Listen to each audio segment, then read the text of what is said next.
فالبود دمير له فيديو إنه دارا يا ربع وأنا أستهنه هو يدان صومالي عندنا سدح جرت لدباتين وحقي سؤاله قفل بقى صومالي فيديو إنه دارا تعب سنة وكبرية ولي واحد لا تعمل عصر كبرين يسوف لو دري كمدين لايك إيشار جرت كمدين ولي الله أنت سوشيال ميديا جرا واحد تعب سنة تلي واحد تا إنه هو يدان صومالي حقي ده شو أنا ديدنا وحقي سهله أنت استليا إبتدأ جرت واحد تهرت ده صومالي إنها اسمه محرنين mar walba waxa dhacda hooyo Soomaaliyeed in caruur la yaqaato caruurta sadana ee si dhibaateeyaan dhaqaatiirta heesa ama cid oo gacanta ku heeso way soo noqotay barnaamijkan marka maanta waxa meeshan u taaganahay in anaga aan isku xirnaano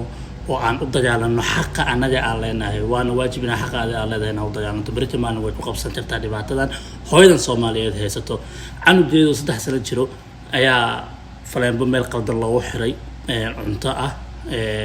efficient noqday xabadka canuga markii deeri nolol ayuu u dhaxeeyaa hooyadan canugeeda iyadoo la yaqaatay ayaa haddana waxa lagu sii daray canugeeda in la dhibaateeyo saasay tahana waxa ayada ayaa xaqeeda la duudsiinaya oo la leeyahay waxba ma jiraan marka si anaga isku dumnaano oo aan tayadidino arintan inay tahay arin qaldan oo hooyadan ay canugeeda u baahan tahay canugeeda u baahan tahay wallahi kelmadda ay u tiro waxay tahay oo aniga qalbi iga xanuunay canugeeda hadduu dhimanayo xataa inuu anay dhabteeda ku dhintaa rabaan waa hooyo dareenteeda qof walba dareemi karo oo Soomaaliyeed soo hadartay ma marka shacabka reer Columbus Ohio waxa loo baahan yahay walaalayaal in xaqiin u dagaalantaan barka maalintan way ku qabsan kartaa barka maalintan oo kale way ku qabsan kartaa hooyooyin badan oo u dhibaataysan ayaa jira awlaad laga qaatay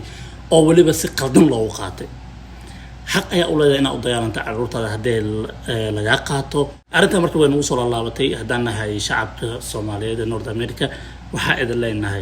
ورولا الحق هذا تعب سنين تهاجر هو أيضا صومالية تليا ما أنت فراير كمشي سعيدين صار الدونا وعمل لسكو إيمانا يو قفل بقى الصومالية إنه إيمانا يا رحمنا إيمج وين أي بحنسا وإن أنت سنا إن أنا هاي تسكو حرن أنا رالتي إهين هو أيضا صومالية وحلو رقمي canugeeda hooyadan Soomaaliyeed waa inay sida ugu dhaqsiimaha badan heshaa ka soo qaadaday maanta aaba tahay hooya tahay awlaadaadu xanuunsan oo deeri inoo dhaxayso in laga haysto marabta waa jawaabtu waa maya seriously faantay marka waxa ay leeyahay shacabkeena Soomaaliyeed isku xirnaano ana mid noqono hoolka soo buuxiyo wax badan oo waxa imaan doona madax soo hadartay maaha